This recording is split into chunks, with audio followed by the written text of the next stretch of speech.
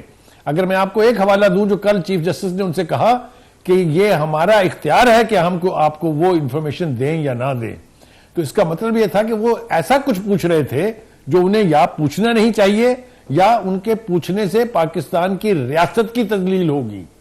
تو یہ تو جو کچھ دیکھ رہے ہیں ہم، اس نے تو بھرکس نکال دیا ہے۔ اور یہ میں آپ سے عرض کروں کہ عدالتوں کی تضحیک اس میں کم ہے، اس میں حکومت کی تضحیک زیادہ ہے کہ ایک وزٹنگ ڈیلیگیشن آ کے آپ کے چیف جسٹس اور آپ کی جو بار کونسل ہے اس سے ملاقاتیں کرے اور سیاسی سوال پوچھے جو ان کا کام نہیں ہے۔ اور سر، اس کی فیسیلیٹیشن خود وزارت کر رہی ہے۔ جب یہ گالی دی گئی تھی، اگر آپ کو یاد جی سر، اس کی فیسیلیٹیشن ملاقاتوں کی خود وزارت قانون و انصاف کر رہی ہے۔ میں نے تو عرض کیا آپ سے کہ یہ قسم پرسی کی حالت ہم نے پہلے کبھی نہیں دیکھی ہے، اور یہ کہاں لے جائے گی ہمیں۔ جو گالی دی گئی تھی پہلی دفعہ پی ٹی آئی کی طرف سے کہ یہ آئی ایم ایف کا بجٹ جو ہے دبئی میں بیٹھ کے بنا ہے، تو پھر ٹھیک ہے نا۔ یہ تو اگر ہمارے بجٹ بھی آئی ایم ایف نے بنانے ہیں، ہمارے بیوروکریٹس کے اثاثے بھی انہوں نے چیک کرنے ہیں، ہماری عدالتوں سے سوال جواب بھی انہوں نے کرنے ہیں، تو بس پھر یہ ریاست جو ہے یہ کہاں گئی مجھے تو سمجھ میں نہیں آتی۔ میں تو ایز اے پاکستانی بہت پریشان بھی ہوں، بہت شرمندہ بھی ہوں کہ ایک باہر کا ڈیلیگیشن آ کے آپ کے چیف جسٹس سے یہ پوچھے کہ آپ کے ہاں انصاف کا کیا حال ہے۔ یہ باتیں کبھی ہم نے نہ پہلے سنی ہیں، نہ کسی مضبوط ریاست میں اس قسم کی کوئی گنجائش ہوتی ہے جی۔ سر، اس معاملے کے اوپر آپ کو حیرانگی اس لیے زیادہ نہیں ہوئی کیونکہ شہباز شریف تو کشکول توڑنے کی باتیں کیا کرتے تھے، تو نظر آ رہا ہے کہ شاید وہ بہت کمزور وزیر اعظم ہے جو اس چیز کو روک نہیں پائے؟ دیکھیے، ان کے بارے میں یہ میں اور آپ کہیں تو ایک الگ بات ہے، ان کی پارٹی کے اندر بھی اسی طرح کے تاثرات ہیں ان کے بارے میں کہ وہ ہر وہ کام کریں گے جو اس وقت ان سے اسٹیبلشمنٹ چاہ رہی ہے۔ بہت سارے فیصلوں کا حوالہ دیا جا سکتا ہے یہاں، اور یہ اس قسم کی جو ملاقاتیں اور اس قسم کے جو وفود کا ملنا ہے چیف جسٹس سے یا بار کونسل سے، یہ میرے خیال سے منہ چڑھا رہا ہے ایک ایسے وزیر اعظم کا جو کلیم کرتا ہے کہ میں الیکشن میں منتخب ہو کے میجورٹی کے بلبوتے پر وزیر اعظم بنا ہوں۔ یہ تو ڈکٹیٹوریل رجیم میں بھی نہیں ہوتا تھا، جو بہت محتاج ہوتی تھی غیر ملکی ڈونر اداروں کی یا غیر ملکی جو طاقتیں ہوتی تھی۔ مجھے تو اس بات پہ بہت حیرت ہے کہ کیسے اس کی اجازت دی جا رہی ہے، اور پھر سب سے زیادہ تکلیف دہ بات یہ ہے کہ اس حرکت کو ڈیفینڈ بھی کیا جا رہا ہے، which is really a shameful thing۔ اور ایک ایسا ہی خط اور ڈوزیئر پی ٹی آئی نے بھی آئی ایم ایف کو دیا ہے، آپ کو لگتا ہے اس سے اس کو فائدہ ہوگا اور یا نقصان ہوگا؟ اور یہ کہنا بھی درست ہے کہ اس طرح کے اقدام سے مزید ایک قدم پیچھے اسٹیبلشمنٹ کے ساتھ تعلقات پی ٹی آئی کے چلے جائیں گے؟ دیکھیے، ایک بات تو یہ ہے کہ جو میں نے کہا کہ اس طرح کے وفود بھی کبھی آ کے نہیں ملے ماضی میں، تو اس طرح کسی ایک اپوزیشن نے کبھی غیر ملکی اداروں کو خطوط بھی نہیں لکھے ہیں۔ وہ بھی اتنی ہی شرمناک بات ہے کہ آپ آئی ایم ایف اور ورلڈ بینک کے صدر جو ان کے یعنی ہیڈ آفیسز ہیں ان کے سامنے بیٹھ کے مظاہرہ کر کے یہ کہیں کہ پاکستان کو قرضہ نہ دیں, پاکستان کی پیکج قبول نہ کریں.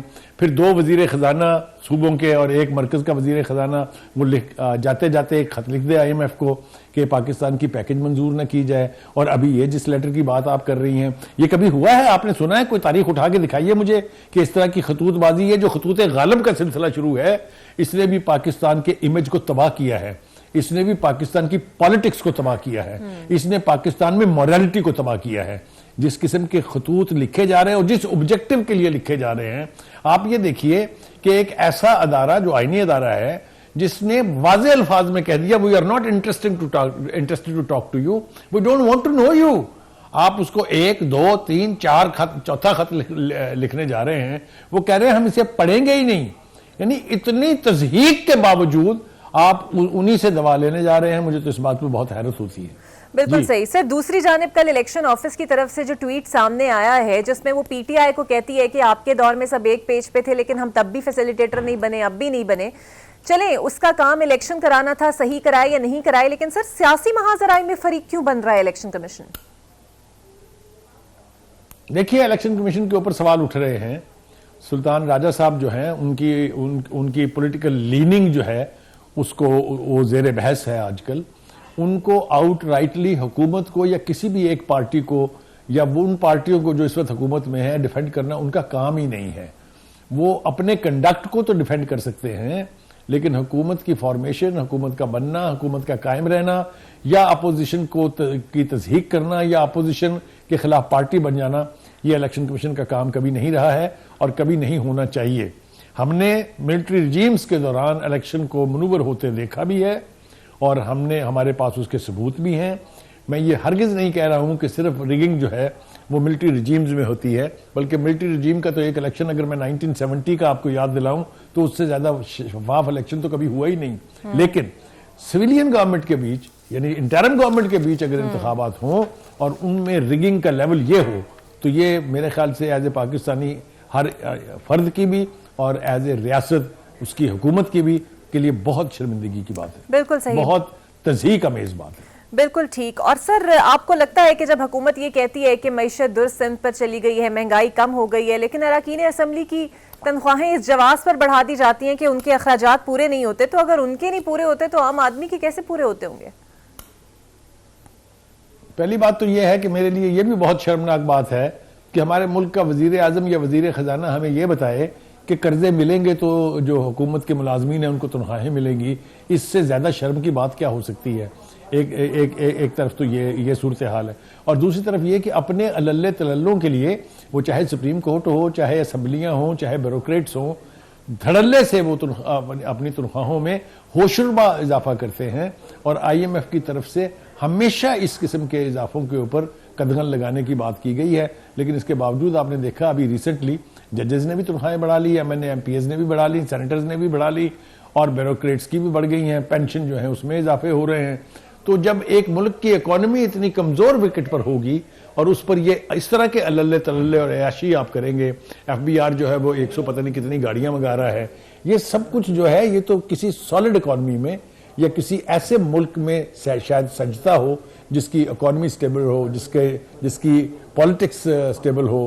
لیکن ہمارے جیسے ملک میں جہاں سب کچھ ایٹ سٹیک ہے وہاں اس قسم کے اللے تللوں کی کوئی گنجائش نہیں. اچھا سلیم بخاری صاحب, آپ ایک بڑے پاپولر اخبار کے روح رہے ہیں اور داغ بیل ڈالنے والے ہیں, تو جہاں پر اخراجات کی بات آئے وہاں پر آپ کے سامنے سے وہ منظر بھی گزرا ہوگا جہاں پر میاں شہباز شریف صاحب پورے فرنٹ پیج پہ نظر آ رہے تھے.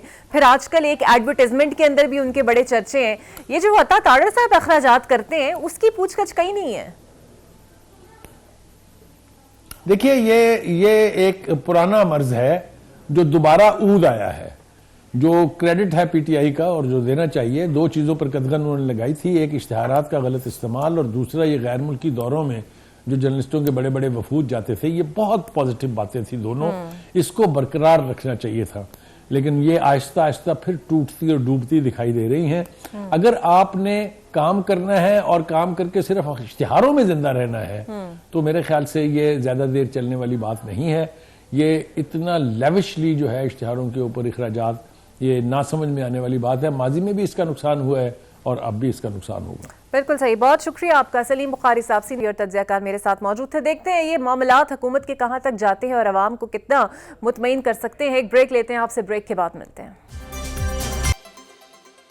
Welcome back. اور اب میرے ساتھ موجود ہوں گی پاکستان تحریک انصاف کی رہنما شندانہ گلزار صاحبہ. بہت شکریہ شندانہ آپ کے وقت کا. بانی پی ٹی آئی نے آرمی چیف کو 3 خطوط لکھے اور بظاہر تینوں خطوط کا ایک ہی جواب ہے کہ کوئی ہی جواب نہیں ہے. اور پچھلی بار تو پی ٹی آئی کا موقف تھا کہ سیکیورٹی ذرائع کے حوالے سے چلنے والی یہ خبریں ہیں, اس لیے باقاعدہ کوئی جواب نہیں ہے, لیکن اب تو باقاعدہ جواب دے دیا گیا ہے. تو کیا سمجھتی ہے پی ٹی آئی اس کو؟ بہت اچھی. دیکھیے, میں پی ٹی آئی کے لیے تو بات نہیں کر سکتی, میں اپنی ذاتی بات کر سکتی ہوں as a citizen, as an MNA. آپ کو پتہ ہے ہمارے آفیشیل اسپوکس پرسنز شیخ وقاص اکرم ہیں, اور وہ اس کا جو اوپینین ہوتا ہے وہ یوزولی اس پہ حتمی ہوتا ہے. میں تو ایک کامن سینس آپ کو جواب دے سکتی ہوں. نمبر 1, خط لکھنا ایک عمل ہوتا ہے. آپ ہسٹری لکھ رہے ہوتے ہو, آپ فیکٹس بتا رہے ہوتے ہو, آپ ایک ایشو ڈسکس کر رہے ہوتے ہو, ہائی لائٹ کر رہے ہوتے ہو. بات, اگر کوئی آگے سے جو خط جس کو بھی لکھا ہو, for example for an instance اس کو آرمی چیف کو سائڈ پہ رکھ دیتے ہیں, کامن سینس کی بات کرتے ہیں کہ پاکستان کا موسٹ پاپولر پولیٹیکل لیڈر جو اس وقت بے گناہ جیل میں ہے, پرائم منسٹر رہ چکا ہے, اور وہ آرمی چیف کو کوئی خط لکھ رہا ہے کسی معاملے پہ, 1 لکھ رہا ہے, 2 لکھ رہا ہے, 3 لکھ رہا ہے, 6 لکھ رہا ہے, اس کے پاس جیل میں اور ٹائم کے علاوہ کچھ ہے ہی نہیں, رائٹ؟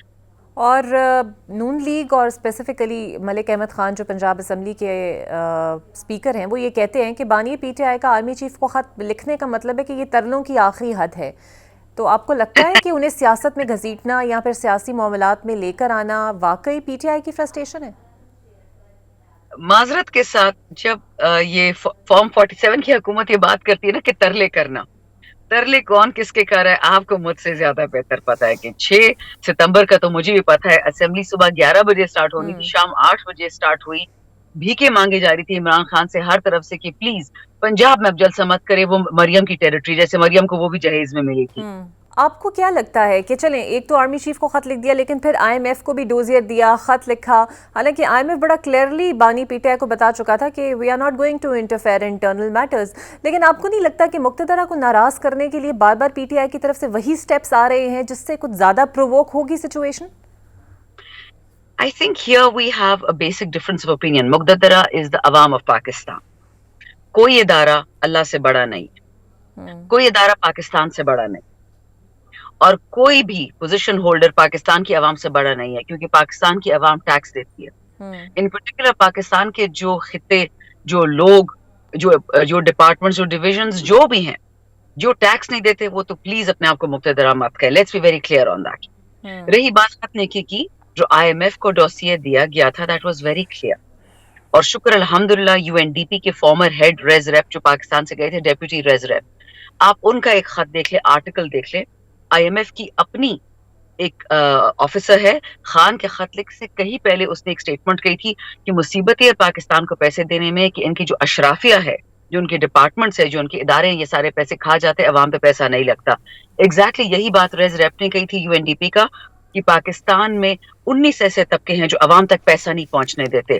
عمران خان وطن کے لیے ڈیوٹی کر رہا ہے, وہ ایک انڈیپینڈنٹلی مالدار آدمی ہے, اس کے پاس دنیا کی عزت ہے پچھلے 50 سال سے, اس کو جو چاہیے وہ پاکستان کی بقا اور سلامتی ہے. انفارچونیٹلی پچھلے 47 سال سے جو پپٹس عوام کے سر پہ بٹھائے جاتے ہیں, 47 سال تو دور کی گنتی ہے. آپ 2.5 سال کا میم دیکھ لیں, جو انویسٹمنٹ پاکستان میں بیڑا غرق ہوا ہے, جو آپ کی ریمیٹنس کا بیڑا کا غرق ہوا ہے, جو بزنس کا بیڑا غرق ہوا ہے.